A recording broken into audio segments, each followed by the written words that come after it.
There's been a lot of talk in Blue Jays land as of late of money being spent. Is it too much for guys like Dylan Cease and Cody Ponce? Does it take their ability away to get guys like Bo Bichette and Kyle Tucker? How does the process work? And is it going to be worth it?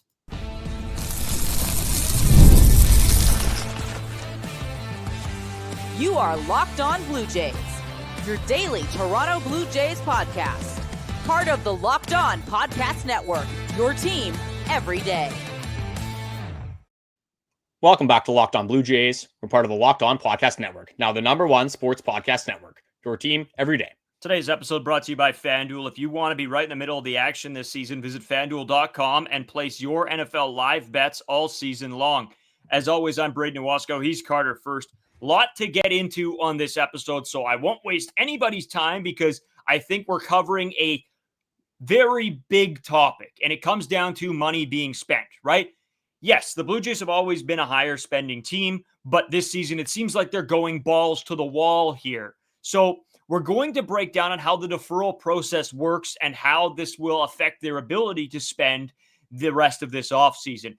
But Carter, first of all, we want to talk about Cody Ponce. We want to talk about Dylan Cease. You sort of brought up a very interesting conversation, so I'll let you kick that off. But we also, in the third segment, there was a question mark around Cody Ponce. Why Cody Ponce? Does it have something to do with Shane Bieber? We'll talk about that later on in the show. So this is going to be a big money dump. How does this all work? And how will this affect the Blue Jays moving forward the next few years? But I'll kick things off to start a little bit on the starting pitcher conversation, Carter. Yeah, the two new signings. Ross Hawkins has probably been the most active general manager out of all 30 MLB teams. So that's something that we could be pretty excited about. And I thought these reactions to both of these players were pretty interesting because Dylan Cease, for me, you would think that people would be more excited for Dylan Cease than Cody Ponce. But you look at some of the underlying numbers, or I guess not even the underlying numbers, the numbers that are kind of thrown right into your face, like the ERAs, like the simpler stats that you probably see first off when you're looking into these guys. And with Cody Ponce, it was like Jesus Christ himself signed to the Toronto Blue Jays. And with Dylan Cease, it was not quite the opposite, but a lot more negativity than I once anticipated. So I thought it would be an interesting exercise. And this is helped by Griff on Twitter as well, who got the stats for Max Scherzer and Chris Bassitt combined. But there's still some talks about how Cody Ponce and Dylan Cease are going to perform for the Toronto Blue Jays, and then what this means for Chris Bassitt and Max Scherzer. So we'll kind of cover that, all of that in the first segment. And then we have some Dylan Cease deferrals to go over, and then just some other starting pitching stuff. But we'll start it off with Cody Ponce and Dylan Cease. So if you combine their AAVs, the first year in 2026, they are making $36.4 million. If we look at Chris Bassitt and Max Scherzer and combine what they made in 2025, they actually made a little bit more, a touch more, literally it's the exact same pretty much, than these two, and they made $36.5 million. So that's, $100,000 more. For me, I think it's pretty obvious. I would much rather have Dylan Cease and Cody Ponce, but I kind of wanted to go into just what Max Scherzer and Bassitt did combined for the Toronto Blue Jays over that 2025 season, and then we can discuss if we expect more or less from Cody Ponce and Dylan Cease. So over that 2025 season, if you combine both Scherzer and Chris Bassitt, they pitched 255 innings and 255 and a third innings. I'll throw that in there to be precise. Had a K per nine rate of 8.74, a walk per nine rate of 2.64, home runs per nine of 1.45, a FIP of 4.34, a WAR of 2.8, and then an expected ERA of 4.36. So just based off of those stats, for me, it's pretty obvious. Even just with Dylan Cease alone, I get Dylan Cease is going to throw 255 innings, and we'll have to see how many innings Cody Ponce will throw, especially with the starting rotation, how that is currently constructed right now. But looking at those numbers, especially like the Ks per nine, looking at Dylan Cease and Cody Ponce had like a 12.5 Ks per nine. Dylan Cease had 11.5 Ks per nine. So like that should be the first thing that you look at. The swing and miss is miles better than it would have been with Max Scherzer and Chris Bassitt. Again, Dylan Cease, one of the best strikeout guys in major leagues. Cody Ponce had one of the best seasons in KBO history, especially with those strikeouts. The ERA, again, when you look at Dylan Cease, if you're looking at just this season, the 4.5 ERA does stick out, and that's why a lot of people are calling the Dylan Cease contract an overpay. But when you look at, here's a spin zone I got early on this podcast. Usually I save these for later. But when you look at just even years for Dylan Cease, I'm not sure what it is. Maybe he just likes the even years a little bit more than the odd years. In 2022, phenomenal year. In 2024, phenomenal year. Next upcoming season is a 2026 year for Dylan Cease, so something to be excited about. But for you, just looking at the numbers that Scherzer and that Chris Bassitt provided, Are you expecting more or less from Cody Ponce and Dylan Cease over a full season in 2026? Yeah, well, that's the interesting. There's a couple interesting ways to look at this, right? And you got to start by talking about the regular season. Now, Dylan Cease is going to go out and throw up probably an enormous regular season. Now, the biggest question mark around Dylan Cease is what can he do in the playoffs? So there was a lot of people discouraged by his playoff numbers, even though he's only pitched in 11 innings. So it's tough for me because I absolutely agree with you. I think that Dylan Cease and Cody Ponce, again, I'm not as insanely high on Cody Ponce as everybody else seems to be. I like this guy. I think he's got really good stuff, and I think it can work. But I don't think he's going to come out and blow the doors off of people and expect that he's going to be the best pitcher, whatever. But in terms of looking at the playoff performance, Carter, you really can't have asked for more from Max Scherzer and Chris Bassitt in the playoffs last season. They really stood out, both of them, with great performances. So I don't want to take anything away from those two guys, but they are two guys that are getting older and older and older. And eventually, this stuff is just not going to play anymore. And you can't take a shot on a guy like Max Scherzer, who may have injury troubles for half to three-quarter of the seasons, and just expect him to be ready every single year for the playoffs. That's not how this stuff works. Eventually, time will catch up with him. And with them moving into this direction with Dylan Cease and Cody Ponce, it gives them time. And it's not saying that they have to be unbelievable this season, even though I believe that Dylan Cease will be unbelievable this season. It's a way higher upside play. Bassitt and Scherzer both, you sort of know what you're going to get. They're both guys that have a very low or a very high floor, but the ceiling is also very low. With these two guys, again, I think with Dylan Cease, I don't think his floor is too much lower than a guy's like Chris Bassitt's or Max Scherzer's, but I think his ceiling is much higher. So I think that the overall, Carter, this is absolutely the better pick. Honestly, I don't even care you throw Cody Ponce in there or not. If the question is Bassitt and Scherzer and just Dylan Cease, I'm taking just Dylan Cease as well, Carter. Yeah, I think with a lot of this with Max Scherzer and Chris Bassitt, it's just trying to hold on to the 2025 Toronto Blue Jays and keep it and run back the exact same team that they had for that World Series run, which unfortunately for baseball, when you run back the exact same team, again, there's regression that happens. There's lots of things that can change from season to season. So you always want to add and get better if you're the Toronto Blue Jays. And just in terms of age as well, when we're looking at these guys, Cody Ponce in his early 30s. Dylan Cease going to be 30 when he pitches for the Toronto Blue Jays. Max Scherzer is 572, so that is an issue, obviously, with age there. Chris Bassitt, I believe, is going to be 37 at the start of the season. So a big question now is, does this put to rest, the Max Scherzer and Chris Bassitt coming back to Toronto? Long story short, yes, I think it absolutely does. Max Scherzer, I don't think even had a chance of returning to the Toronto Blue Jays, even though I believe he was on a Maple Leafs podcast, which Max Scherzer is just doing side quests at this point in his career, which you can definitely respect. But with Chris Bassitt, a lot of people still hanging on to the idea of, hey, can he come back in the bullpen? As much as a Blue Jays fan, we love to see that. It just doesn't make sense for Chris Bassitt and his current career path. But you actually explained it perfectly. When you look at Dylan Cease and you look at Cody Ponce with just the strikeout numbers, again, the stats that they could possess, like those are upside signings, and that's exactly what you want, especially with this current Toronto Blue Jays starting rotation. I think Kevin Gausman, like, you're going to get innings from him. He's going to be the kind of guy that you saw over the 4 years up to this point, the fifth year and his last year of his contract for Kevin Gausman. Trey Savage, a little bit more of a question mark just over a full season, but you saw how effective he was in the playoffs and his small amount of starts in the regular season. Shane Bieber, again, some question marks, but I think a pretty high floor guy for the most part. A guy that can eat innings, a guy that, just the traditional classic 6 innings pitched, 2 earned runs given up normally from Shane Bieber. I guess there is some questions of how he does bounce back from that Tommy John surgery. And again, pitching over a full season once again, hopefully remaining healthy.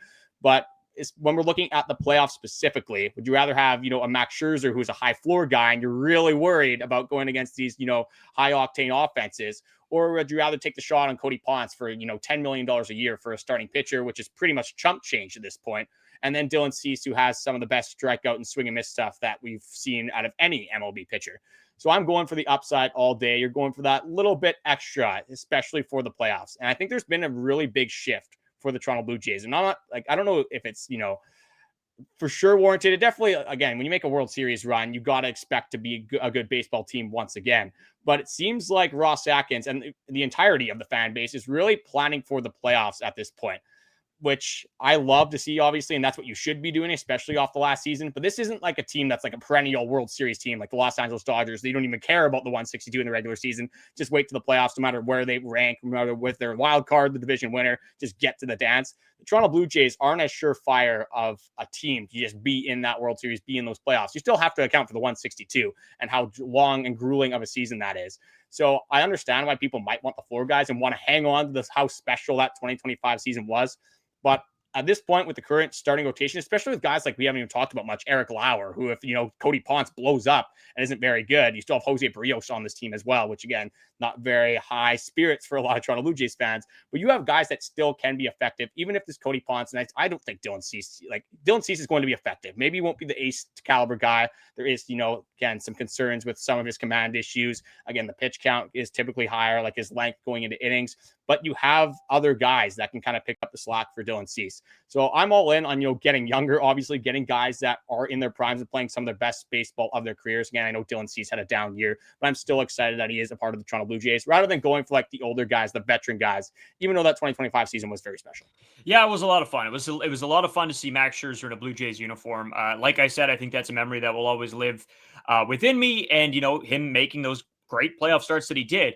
But Carter, I don't even, like, in my mind right now, I don't even consider Cody Ponce starting in a playoff game. It's Dylan Cease, it's Shane Bieber, it's Kevin Gausman, it's Trey Savage. You don't even need to worry about that. So even if Cody Ponce doesn't come out and be that guy, even if he's not the fifth starter on this team, you have four amazing starters that I would feel very comfortable throwing in a playoff scenario. And I think that was the biggest concern, is if Max Scherzer leaves and Chris Bassett leaves, then who comes in to fill those spots for guys, right? Now you don't have that worry with you. But Carter, I do want to, we got to move on because there are a ton of things we wanted to talk about today. One, it's the deferrals that are coming with that Dylan Cease contract, what that means, how it all works, because it is very confusing, as well as where do the Toronto Blue Jays stack up in terms of money being spent this next year. And I know you got some statistics on that. I will break down the deferrals before we talk about why Cody Ponce was acquired. There was an article that came out that somebody's got a theory. So we'll break that down and we'll let you know if we think we're on their side or we think it's just a bunch of baloney after this. Today's episode is brought to you by Game Time. The World Cup is coming back to North America for the first time since 1994. And with 48 teams for the first time ever, it's going to be massive. But let's be honest, getting tickets is usually the hardest part. That's why Game Time app is clutch, finally giving fans a real advantage when it comes to nabbing seats. With Game Time, you can track prices in real time, get alerts, and great seats open up. And buy tickets the moment they hit the app. It puts the power back in your hands and makes going to the World Cup realistic instead of impossible. I always say I'm actually going to a Jets game with Locked On Senators host Ross Levitan in a couple weeks. And he's already got his tickets. He went on Game Time, got him early, got him cheap. All the boys are fired up to hang out, have a good time. So Game Time takes that whole stress out of buying tickets completely away. And with every match, concert, or event, it makes everything so much easier. Download the Game Time app, create an account, and use code LOCKEDONMLB for $20 off your first purchase. Terms apply. Again, download the app, make an account, and use code LOCKEDONMLB for $20 off. Swipe, tap, ticket, go. Download Game Time today. So, Carter, as we continue on, I'll let you start off with sort of where the Blue Jays are realistically going to place in terms of money being spent this next year or so before I really take a deep dive and probably throw some more words at people that they don't know what it is, because that's how ridiculously confusing the deferral process is in the MLB.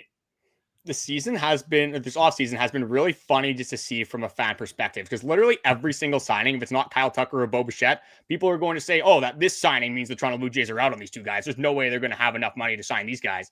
But we already got from Spot Track here. Again, there is still a long offseason ahead of us. Things are going to change. All of the free agents right now, a lot of them are going to be signed. You're not going to see Kyle Tucker not sign with the team. You're not going to see Bo Bichette hold out and not sign with the team.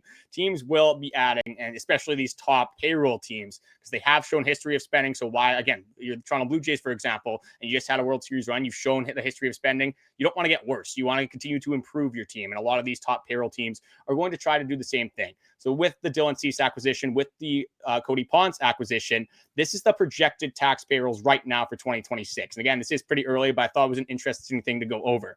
So the Blue Jays still in the top 5 have actually moved up. They have surpassed the Philadelphia Phillies. They have surpassed the New York Mets and now are projected to sit 3rd in payroll in all of Major League Baseball. The easiest question of all time to answer is, who are the 2 teams ahead of them? Well, it's the Los Angeles Dodgers and it's the New York Yankees. The 2 teams that hopefully we are going to be talking about once again, because we hope that the Toronto Blue Jays are in contention to make the playoffs and obviously make another deep playoff run. And those are the 2 of the teams that you're probably going to have to beat, especially with Garrett Cole becoming healthy. The Dodgers are just a super team at this point. There's already a lot of dynasty allegations, a lot of people talking about what they could be, which is very scary, obviously, from any other of the 29 teams in the major leagues.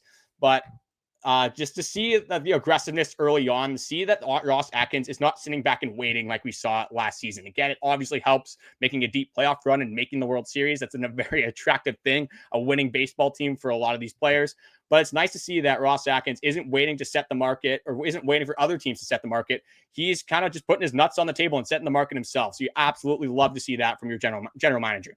Yeah, and to be honest with you, I think this is all what we expected. We expected this team to go out and sign and make moves and make this team better. You don't win the World Series. Now, how do you up your chances at next year, right? This is how you do it. You go make a big starting pitching signing. You go and add a guy that has a lot of upside. And now you take a swing at guys like Bo Bichette, Kyle Tucker, those big name free agents. So I am very interested to see sort of how this all plays out. Obviously, we're going to be doing full winter meeting coverage, sort of anything that comes out, any little tidbits we can gather from these, the media avails, everything like that. We'll let you guys in on everything as the weeks sort of roll on here. But Carter, this sort of sparked my interest. There was a tweet that came out from Shai Davidi, and you know, Shai's great. I love that he puts out this kind of stuff. But for a lot of fans, it's very confusing. All this money talk, how the deferrals work, will these contracts affect? Is it an overpay? Is it not an overpay? So I'm going to let everybody in on how this whole Dylan Cease signing works and why it's not as a big deal as some people make it out to be, and it's not as expensive as some people make it out to be. I'll go over just how this contract itself works, but then how it's all actually calculated for present day value. So right now, Carter, the Cease deal includes $23 million in signing bonus as well. So 2022 so for the 2026 season, $22 million with $10 million deferred, $30 million in 2027 with $9 million deferred, 29, 28, 27, 26, 25 for the remaining years, all with $9 million deferred. He also has an incentive-based contract. $150,000 for a Cy Young award. He'll receive $125,000 for finishing second, $100,000 for third, $75,000 for fourth, $50,000 for fifth, $50,000 for an All-Star, Gold Glove, or World Series MVP selection, and $25,000 for the LCS MVP as well. So there are a lot of different aspects of money that go into a contract like this. And some people are saying, well, but wait, hold on. The money doesn't necessarily match up when I'm reading over all of this. So this is the actual tweet from Shai Davidi. Dylan Cease's $210 million, 7-year deal with the Blue Jays includes $64 million in deferrals that reduce present value to $184.63 million as calculated by the Players Union. That is a massive piece, as calculated by the Players Union. So now I'll give you guys a quick rundown on how this all works. I know it's a lot of information. I'll try to do my best to sort of cut it down for everybody, because me and Carter were looking at this and we're like, the money doesn't add up. Who is stealing the money? Is it the Blue Jays? Is it Cease? Nobody's stealing the money. So how this is all calculated in terms of the Blue Jays payroll, luxury tax, Players Union, everything like that, this is how it works. The full future payments are discounted to find their equivalent value in today's dollar. That is massive. Using a rate specified in the collective bargaining agreement. This discounted value is used for a team's collective balance tax, payroll tax calculations, even though the player receives the full amount later. So this is just a quick breakdown of how this would work here. So for an example, anyway, this will actually tell you guys how it works. A simplified example shows a contract with a deferred $10 million payment with interest. It becomes over $11 million in the future in this collective bargaining agreement, whatever they decided on, and hieroglyphs somewhere written on a wall at MLBPA. The $11 million is then discounted back to a present value of around $7 million, which is used for the CBT calculation. So what does this all mean? And what's the takeaway from this? The Blue Jays are paying less for the time that Dylan Cease is here than originally thought. That is a good thing because that gives them even more room to now go and spend on Bo Bichette and Kyle Tucker, or Bo Bichette or Kyle Tucker as well. Throw that in there. And then it doesn't have all of this extra stuff, and the Blue Jays aren't having to push back luxury taxes and make tax payments on top of all the money that they're using. And I know what some people are going to say. It is money. Who cares? Whatever. It's just money, but it does matter at the end of the day. It matters. This team isn't going to spend just a blank check every offseason. There is so much money that a team is willing to spend, and the Blue Jays don't want to go over that. So that's why these deferrals and these incentives and this collective bargaining agreement is so important to every single contract that is signed. So I do want to give a thanks to Shai Davidi for coming out with the total value of deferrals on all of this, Carter. I know craziness. I'll turn it over to you. Thoughts, because I probably scrambled a lot of people's brains right there with just an enormous amount of info. Yeah, I'll focus on the main things, the takeaways. What does this all mean for the future of the Toronto Blue Jays and the future of the offseason? For me, this isn't a sentiment that's shared by all the fans, but for me, as long as like signing a player, whatever the contract is, does not impede your ability to go out and sign other star players and other players that can help your roster, I don't care how much a guy is making. I know maybe the Rogers Center phone bill will go up. I'll do my share at this point. The Toronto Blue Jays are going to be a good team and a playoff team. I'll pay a little bit extra money to have some happiness and joy in my life and not, hating every single second that I watch the Toronto Blue Jays, almost like I did in 2024. And when you talk about like the deferrals, like why are the Toronto Blue Jays deferring money? Is because they want to win now. Like just looking at, like, for example, when Vladimir Guerrero Jr. is 37, the Toronto Blue Jays probably aren't going to be in position when they win because Vladimir Guerrero Jr. is not going to be playing his best baseball in 2035.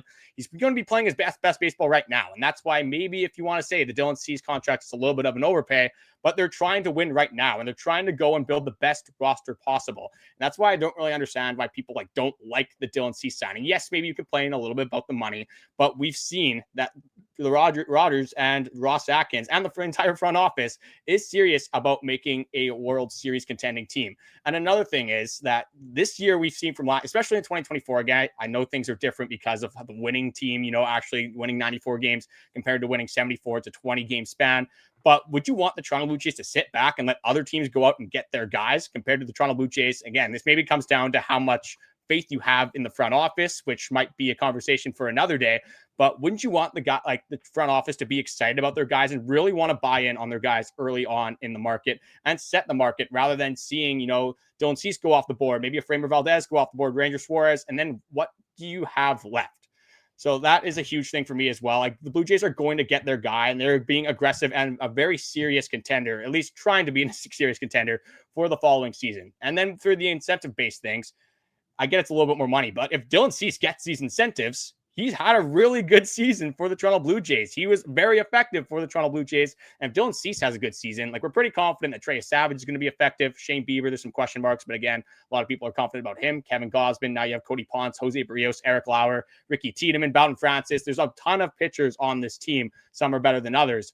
But there's a lot that is looking up for the Toronto Blue Jays. There's a lot going in the Toronto Blue Jays' favor. And if these players hit these incentives, that means the Toronto Blue Jays are going to be a competitive baseball team once again. Carter, this comes down to this whole situation in terms of how much is too much, what's not enough for some guys. This team is going after their A plan this year. Last offseason, we were seeing their C plan, their D plan, because their first two maybe didn't work out.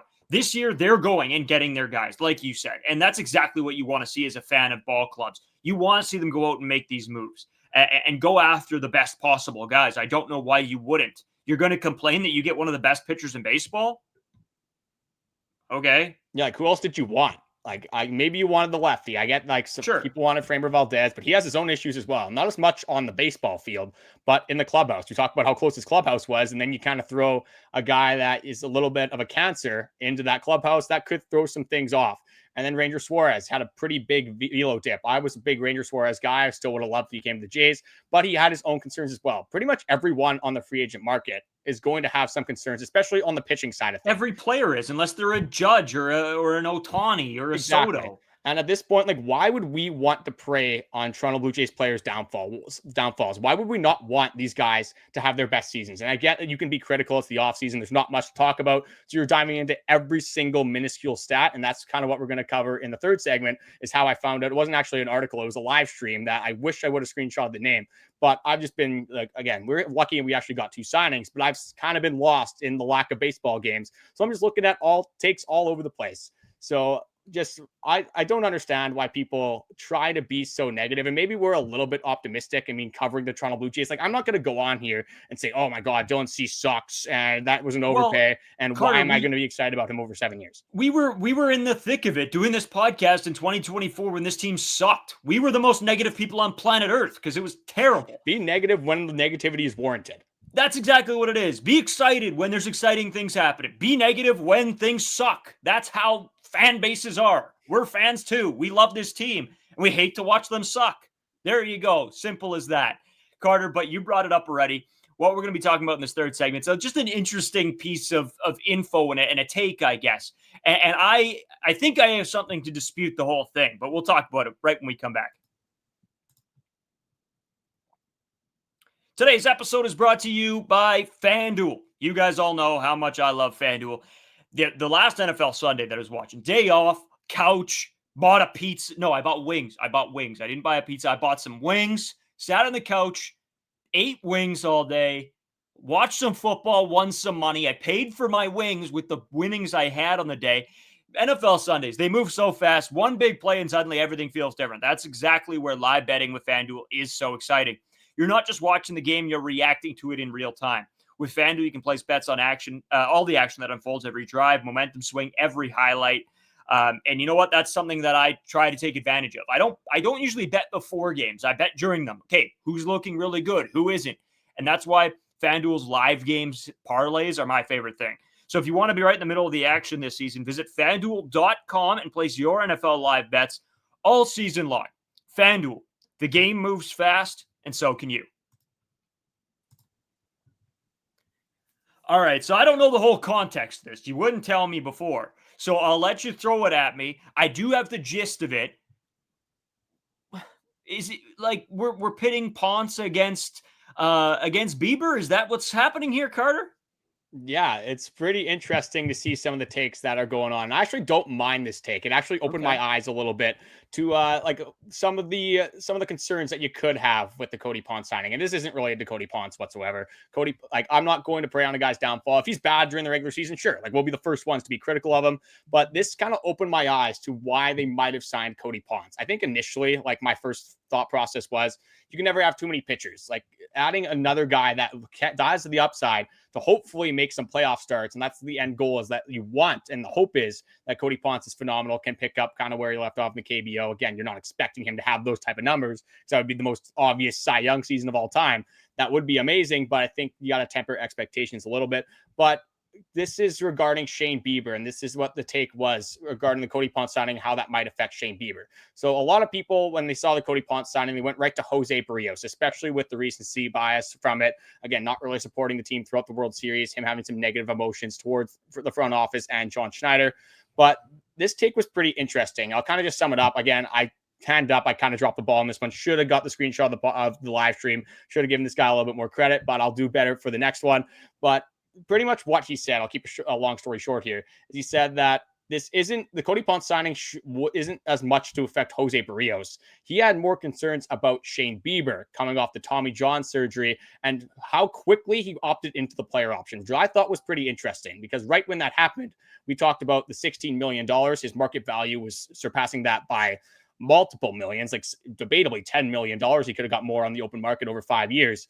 And like, just how quick that was, and just kind of the lack of information we got from Shane Bieber. So, again, people drew on the clubhouse thing. People drew on just loving Toronto. But do you think that there is some injury related concerns of Shane Bieber, jumping at that player option so quickly? Or do you think that maybe this guy was reading into things and maybe overthinking this situation a little bit? No. I think this is a bunch of hoax, BS, tinfoil hat. I don't agree with any of this.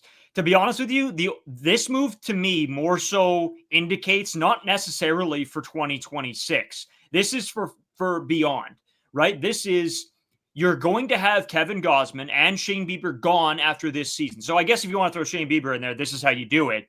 Is that those two guys are most likely going to be gone after this season. So you need to have guys ready to step up and ready to get going. And we don't know what Ponce is going to bring in his first season back in the MLB. So to me, this is a move for 2027 and 2028, not necessarily for the 2026 season. If he gets up to speed and gets going, great. Do I think it has something to do with Shane Bieber in 2026? No, not even slightly. I think this is giving you want pitching depth. This gives you pitching depth. A guy goes down with injury as somebody always does in a season, and supplements you in years to come. So no, I think this is completely tinfoil hat, to be honest with you. Yeah, I don't think this has a lot of validity either, but I did like the thought process here. Like, it took 2 days for Shane Bieber to opt into his player option. Yeah. And nobody expected this at all. Like, they thought he would test the market. Maybe he re-signs with the Toronto Blue Jays. But again, there's other justifications for this as well. Shane Bieber, again, the clubhouse, maybe he loved the clubhouse. I think it was Shane Bieber's wife that said, like, they were kind of they found their love for baseball once again from the Toronto Blue Jays clubhouse. So that is definitely part of it. And then maybe Shane Bieber didn't like, again, maybe you wouldn't have had conversations when he was with the Toronto Blue Jays, but maybe Shane Bieber kind of wants to bet on himself, have a phenomenal season, maybe that Cy Young caliber season, instead of getting the $20 to $25 million AAV, especially with this Dylan Cease signing now and some of the numbers that people seem to hate from Dylan Cease. Shane Bieber goes out and has like a top 5 Cy Young vote caliber season. He could get $30+ million, could be $35 million the way these pitching contracts are going. So I didn't mind the thought process there, but I looked into some of the underlying numbers. Like from 2023, I didn't do 2024 because, again, he got hurt, Tommy John. Like, there's just a lot of question marks around that and how that injury impacted some of his spin rates and velocity. So I compared it to 2023, and we actually have a little bit of uptick in spin rates and fastball velocity from 2023. So at least in the small sample size, there wasn't anything that popped off the page for me. Again, this is a completely different scenario when you're going over 162 to 30 plus starts that you hope Shane Bieber can make compared to the 9 he maybe made throughout the regular season and the playoffs. So I thought it was an interesting thought process, but yeah, kind of a thought-provoking question that was raised on that live stream. Yeah, I don't think it's a completely ridiculous comment. To me, it's just tinfoil hatty. I don't know. It's pulling stuff out of nowhere a little bit. Like, there's no confirmation that Shane Bieber has been having issues post surgery, post rehab. So to me, I just don't. I'm not into it. But you know what? Each to their own. If that's something they believe, okay, sure. And if it happens, maybe I'll have to walk this back. But I just don't think this is going to be a big issue. Carter, a lot more to talk about the rest of the week as stuff keeps happening. Blue Jays linked to a bunch of free agents still, so we're going to have a conversation around one of them, and probably could be a very important piece, because we do need to talk about this bullpen quite a bit. Lots to come throughout this week, throughout weeks to come. Again, winter meetings coming up very soon. So thanks everybody for tuning in. The amount of subscribers, everything has been fantastic, and we'll talk to you guys tomorrow.